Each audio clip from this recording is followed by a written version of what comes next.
I'd just like to start off by telling a little personal story of mine on childbirth. I recently had my son about Wednesday, which was the 19th, and as I was preparing to have him, I did extensive research on what was the best ways to, take about after birth and stuff like this, and I came across something called delayed umbilical cord clamping, and I was really intrigued about what I found, the benefits that it does provide, and I really, really wanted to do it. So I had it in my birth plan. I told my physician this is what I wanted to do. This is how I want it, and this is how long I wanted it to be. But sadly, I'd had some complications with my pregnancy, and I wasn't able to have him vaginally, and I had to have a C-section. So with the C-section, it probably could have increased hemorrhage. So it wasn't very smart for me to, sit there being cut open while they wait to clamp his cord. So we just went on with that. But overall, he's a healthy baby, and I do think any pregnant mother should get this done. But the purpose of my speech is to provide my audience that hospitals should incorporate delayed umbilical cord clamping, which is duct, into protocol after birth.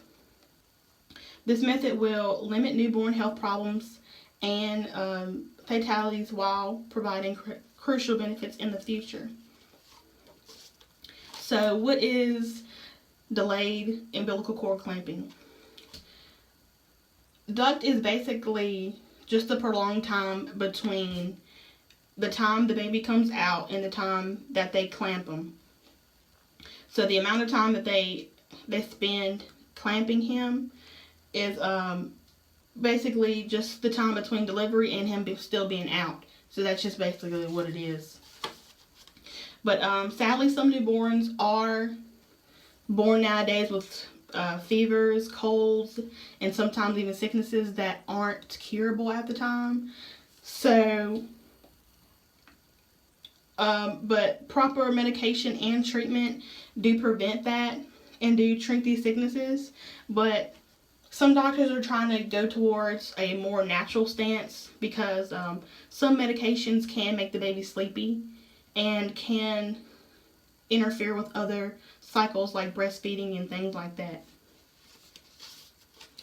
And the non-delayed practice is really just a matter of convenience when they just clamp the cord within the first 10 to 15 seconds. It's basically just a means of convenience, and it's not nothing bad or nothing good. It's just the baby doesn't get the full thirds of the blood, so they only get 2/3, and that 1/3 that they when they clamped it so fast, that 1/3 is still pulsating in the in the placenta and in the cord.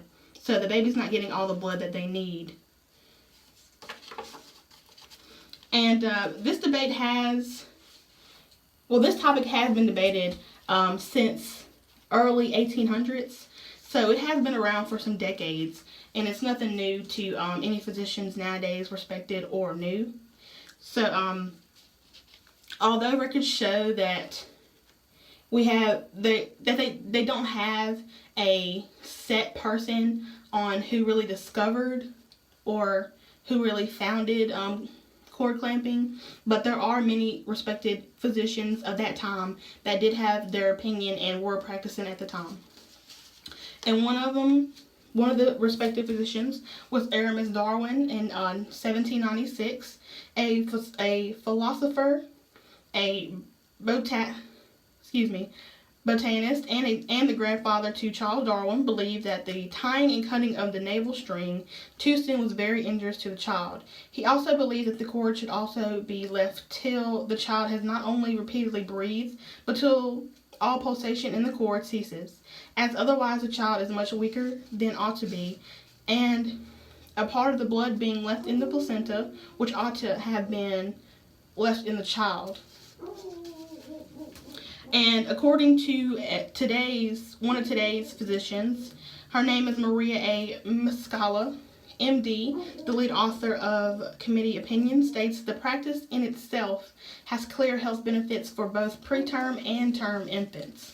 So this is both essential to preterm and term babies, but it's really leaned towards premature babies because it regulates temperature, hypertension, and the need for immediate pediatric assessment and blood transfusions, which this has been proven multiple times in multiple studies, both through randomized controlled trials in both vaginal and C-section births.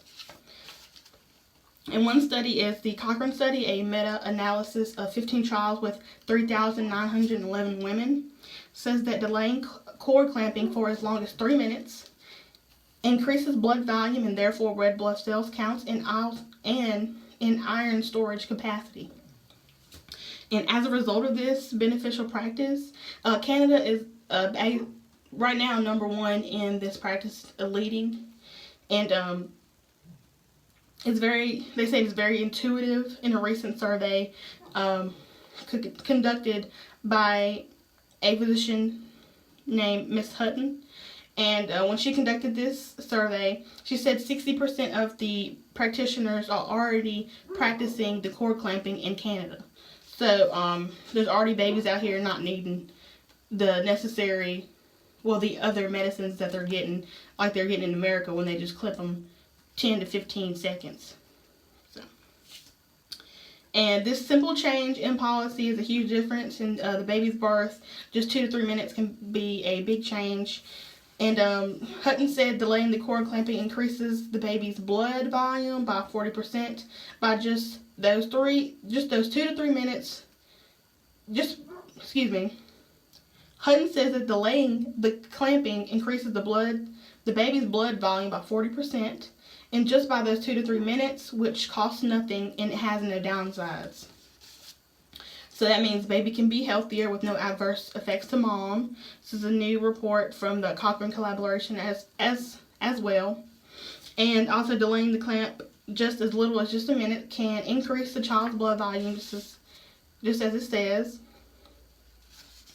And some more of the outcomes that does happen when you clamp the cord is fewer transfusions for anemia, better circulation stability, less intraventricular hemorrhage of all grades, and I'm having trouble with these words right now. And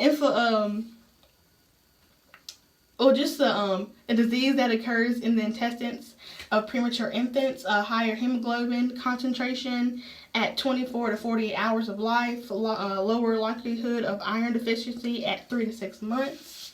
And at this point, the baby's lungs are not functioning at all, so blood does flow to the organs, which is kind of very slim. So most of the blood, 40 to 50%, does stay in the placenta, and this changes when the baby is born. And how much of that blood in the placenta that is transferred to newly born babies is dependent on how long the umbilical cord is attached. And basically, this is a medical policy that all parents can actually influence. So when they tell their physician, they can basically just remind hey, just don't forget to hold back on his clamping of the cord, because I just want him to get all of the blood that he needs. So after you just really think about all of that, mom should really think about umbilical cord clamping and the benefits it can provide to a child, and the benefits it can provide to the mother as well after the baby's born, because those first 2 to 3 minutes are crucial, and it really does matter how you take about it and the decisions you make, because if you don't make those decisions, they'll make them for you, basically. And I was quick to notice that when I had my son on Wednesday. They really just, the snip, snip, and go. It's just protocol to them, basically. So that is my speech, and I do appreciate it. Thank you.